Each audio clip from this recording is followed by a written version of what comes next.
Economista, los expertos señalan que la próxima asamblea estará atomizada por la polarización y fragmentación. ¿Cómo lograr conciliar y hallar consensos para apuntar hacia esa gobernabilidad que permita al próximo gobernante llevar adelante su plan de gobierno?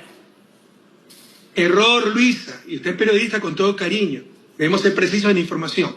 La próxima asamblea como esta va a ser atomizada porque en la época de Moreno, manejado por Romo, con el aplauso de la mayor parte de la prensa, porque era contra el correísmo, cambiaron el método de asignación de escaños, del método de Hunt al método de Webster. Para que me entienda la gente, con el método de Hunt, que lo utiliza prácticamente toda América Latina, si hay dos curules, usted tiene que ganar 2-1 al siguiente, lo cual es lógico para tener las dos curules.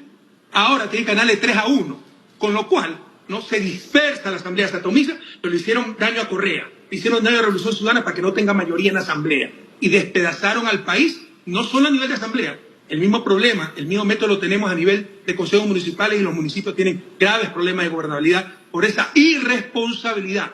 Porque como ellos lo dijeron, por destruir a Correa, no les importó destruir la economía, la seguridad, la democracia, la misma patria, la patria entera.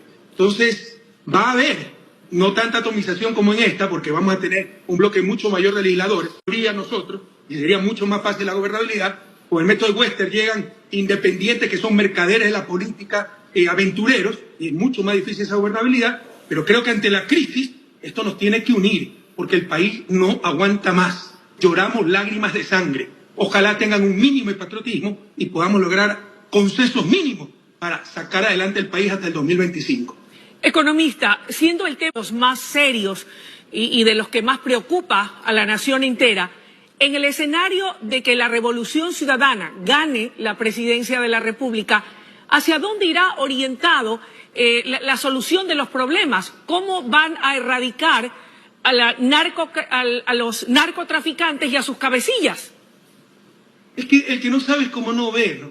Ayer ya uno no sabía si reír o llorar con un Rambito de San Borondón que decía: ¿y cómo va a combatir al cambio climático? Lo vamos a meter preso y lo vamos a dar incomunicado. O sea, todo era represión, seguridad, hasta para la nutrición infantil, ¿no? No saben lo que hablan. La seguridad podemos dividir en dos partes. Delincuencia común, que por supuesto se combate con mano dura, pero también con desarrollo humano. Disminución de la pobreza, que no ha aumentado brutalmente. Disminución de desigualdad. Cupo en las universidades, matrícula para los niños. Se han quedado 90.000 niños fuera del sistema escolar, ¿no? Y la delincuencia organizada, que responde a otras lógicas, no a la pobreza, no a la falta de desarrollo humano, porque hay en Estados Unidos, hay en Europa, probablemente hay en mi gobierno. Pero la gran diferencia es que ha infiltrado al Estado. Y eso es gravísimo. El próximo presidente se juega la vida. Esa delincuencia internacional, esa delincuencia, crimen organizado, no se combate solo con más pistolas, con huevos, con pantalones, lo que quieren decir los supuestos machos. Se combate con sistemas de inteligencia que los desmantelaron por odio a Correa. Y lo poco que hay, lo utilizan para perseguirnos, ¿no? Se combate con tecnología, intervención de teléfonos, ruta del dinero, polígrafos, pruebas de confianza. Y se combate con coordinación internacional. Ecuador no es productor de droga, la droga está viniendo de Colombia, se ha desplazado de la costa a la selva, sale por el Putumayo, pero para eso necesitamos coordinar con Colombia. Y, por ejemplo, eliminaron también las Combifrón. Pregúntele a estos candidatos qué son las Combifrón, ni lo saben.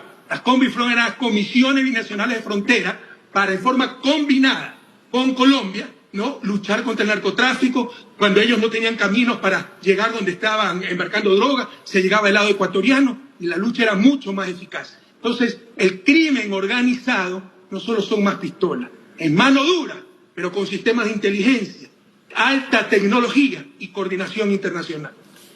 Economista, además de ese punto en particular, se ha señalado también la importancia de la reactivación y el crecimiento de la economía. Ustedes han dicho que mantendrán la dolarización. ¿Cómo la van a fortalecer? Y si pudiera usted explicarnos cuál es el significado del término ecuadólares, ¿cuál es la realidad en torno a este tema? Es tan fácil como esto, Luisa. Aquí no hay misterio. Primero, llevan 17 años con este cuento. Ellos trabajan en función del miedo. Lo que han creado con el asesinato de Villavicencio, el miedo. Porque ahí pescan a río revuelto. Sí, hay que tener miedo, pero hay que tener esperanza. Y no dejarnos dominar por ese miedo, que es lo que siempre nos impone la derecha. 17 años llevan con este cuento. Ya si les creemos, no es talento de ellos, sino un problema nuestro. Es tan fácil como esto. ¿Cómo se mantiene la dolarización? Ingresando más dólares de los que salen. Pero tenemos una fuga de capitales brutal. Duplicaron la deuda sin poner un poste alumbrado público. El país se quedó endeudado y la plata afuera por la fuga de capitales en sus paraísos fiscales. Lo mismo que le pasó a Argentina, porque no pusieron ningún control, porque permitieron importaciones de lo más ridículas, etc. Entonces, eso es lo que acaba con la dolarización. Bajaron el impuesto a la salida de visa para evitar la fuga de capitales y beneficiar su bolsillo. Ellos son los que van a reventar la dolarización por su codicia. Nosotros lo que hicimos durante 10 años es fortalecerla. ¿Qué significa dolarización? Pero potenciar pues la dolarización, hacerla lo más eficiente posible, como lo hizo. Eso no debilita la dolarización de El Salvador. El Salvador es un país dolarizado. Fortalece, porque con menos dólares se tiene más circulante en la economía y se reactiva la economía. Pero nadie dijo que estaba atentando contra la dolarización. Andrés habla de instrumentos electrónicos, medios electrónicos, la ecuadolarización. Quiere acabar con la dolarización, quiere salir, ya basta. No le haga ese daño a su patria.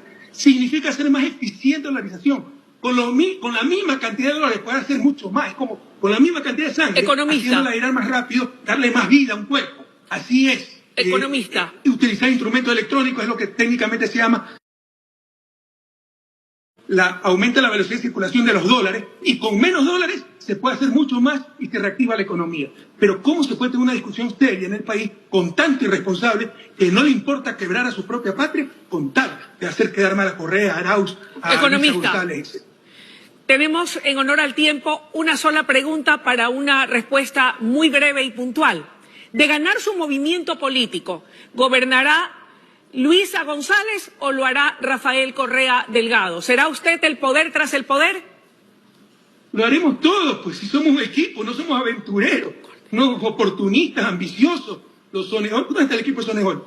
¿Dónde está el equipo de Tope? ¿Dónde está el equipo de Novoa? Aquí tenemos un equipo, pues hombres y mujeres probados. Y creo que algo tengo que decir como el presidente.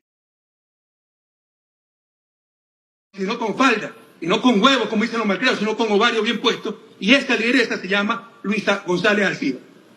Economista, gracias por habernos brindado esta entrevista en esta mañana.